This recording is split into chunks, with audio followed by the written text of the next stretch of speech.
There's been a lot of noise on the internet about Kevin Samuels' death. You know, the internet is divided. We have the manosphere going strong, paying tribute to him.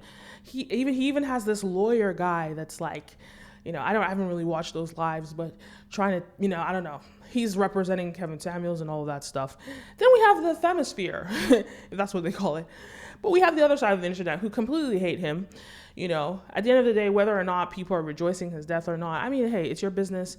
Just because someone dies doesn't mean that their legacy is any good and any reason to celebrate them. So as much as I don't celebrate it, I'm not going to celebrate it. I'm not going to condone people that choose to celebrate him, celebrate his death. I will say that. I'll say this. He posted a few weeks ago, no, just like 8 days or so before his death. There's a video that I posted of him saying that, condoning domestic discipline, condoning men beating their wives. Best course of action is to slap a woman.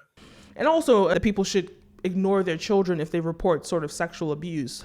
You have to defend your seed. You have to defend your child. But you also remember, you got 2 of my kids. And off rip, your protective instinct says everything, including those other 2 kids. And kids can say anything. They can, but you have to protect your kids at all costs. Then you got to talk. Then no. What about those children we have together? Man, you're not right in this. Let's switch the situation. If I'm that child's biological father, and she comes out of the shower, and 10 years later, Daddy looked at me a certain kind of way, and I'm her biological dad, then what do you say? Why would you not question your child? Why would you not question your dad? Why would you not just say, girl, whatever, that's your daddy? Why would you blow up a marriage? Why would you just believe her? Why would I just believe my daughter? Yeah, children lie. I remember seeing that 8 days before his death, or a few days before his death, and I'm thinking, this cannot continue. The first thing I thought was YouTube has to take down his platform. I felt that so deeply in my spirit. Like, this is wrong. This platform needs to come down, right? That's how I felt spiritually. And what I thought was interesting, it's almost like when I did hear he died, the first emotion that came through me was relief. That was his impact. It was relief. It was relief that this rhetoric that he's pushing in the world would no longer exist through him. He would no longer be the vessel that could potentially ruin lives. Because imagine a child now that is being sexually abused. Their mother watched that video and now they do not get defended because the mother watched the video of Kevin Samuels telling her, ignore your child, children lie.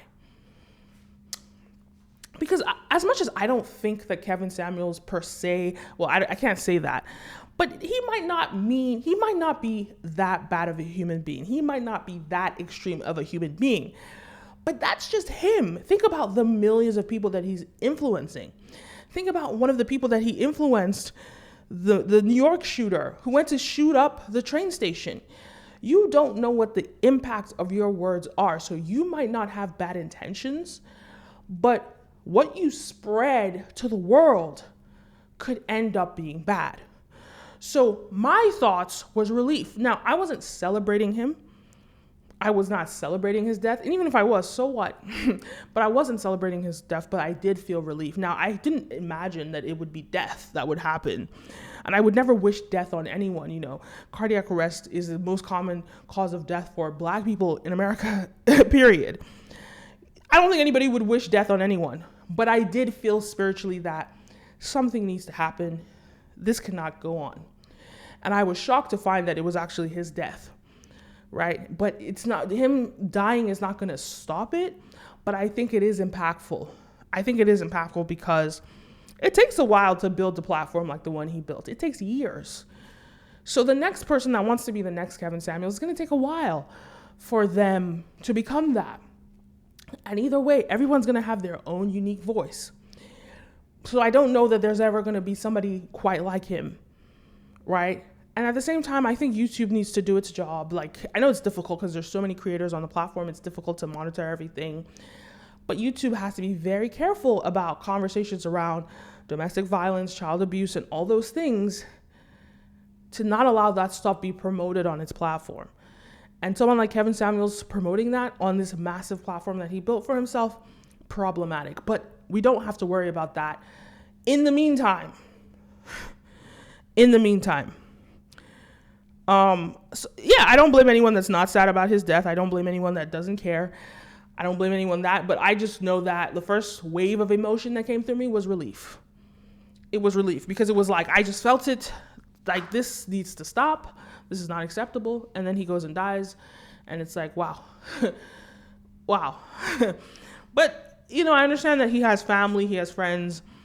I mourn for them. I feel bad for them. Like, if nobody wants to lose their friend, but that doesn't mean I feel bad for him. You know what I'm saying? There's a difference. I feel bad for his mom that had to find out on social media. I feel bad for his friends and stuff. But I definitely am glad that his content is not going to continue. He might still have content online and people can still watch it. But those things get archived. After his death, they're not really going to be coming to watch that stuff in 2-3 years from now. People are not going to be searching for it. There's so much new stuff posted on YouTube every single day. People are going to move on from his content. And perhaps one of these other Manosphere channels will try and do that, but I don't think that they're going to be quite as successful as he was in doing it. A few things have happened. We're hearing about, there are people report unverified sources, platforms that are not trusted are reporting, like Media Takeout, right? They're reporting that he died with $1,000 in his account. And here's the thing, like, he was flaunting, acting like he was wealthy and all this stuff. He must have been making a lot of money off of YouTube, but maybe he was going directly into an investment account. Here's the thing that I thought was interesting that somebody brought up. And it was the idea that if he doesn't have a will, right, let's remember, this man, it's only in 2020 when he stepped into a lot of money. And it was around November 2020. So he hasn't had money for that long, right? His platform, he's making a lot of money in his platform, but it's only been about a year and 5 months, not up to 2 years that he's, come into all this money. And I've seen all these Manosphere channels who they were quite close with Kevin Samuels. They talked about how he wasn't able to manage, he had so much going on, the money, like a lot of money was coming in and he wasn't prepared to, how to maintain all the money that was coming in. So it seems as though like life was coming at him fast. He was traveling a lot. There was a lot going on in his life. And they were talking about that in the context of his health. But I want to talk about it in the context of his estate and what's going to happen now, that he's died. So if he, they said unverified, allegedly, he wasn't living in an apartment that was under his name. Right. He came into all this money, but, apparently his credit might have been bad, all these things. He does have a few evictions on his name. People have reported that he doesn't have an LLC in his name, not verified. But I imagine that when it comes to his estate, if he doesn't have an LLC in his name, if he doesn't even have an apartment in his way, I imagine that he probably doesn't have a will, because prior to 17 months ago, this man really didn't have that much money, right? So I don't imagine that he would have thought quickly, let me create a will, right? It's unlikely that he has a will. So what does that mean when he doesn't have a will? It means that his estate, all this money that's coming, even on YouTube, it's all gonna go to probate. Even digital assets, if you have a YouTube channel, it needs to be assigned. Guys, it's better to own a company. Everything should be paid through your company because it improves your taxes and all those things, right? So digital assets also have to be assigned. So right now, all this money might still be coming in, right? But if it's not assigned, it has to go through probate.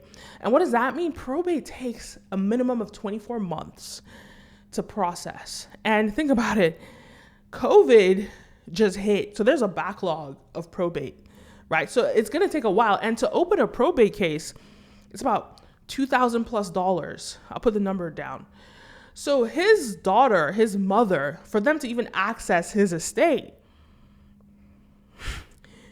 they're going to have to go jump a lot of hurdles. There's a lot that's going to happen.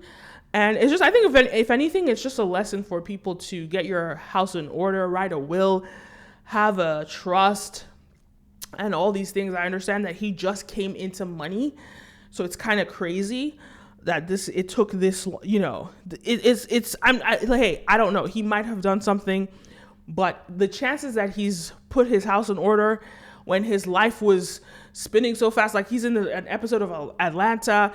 He did a live with Nicki Minaj. He was in Future's video. I'm sure he was getting all these opportunities that were just being thrown at him.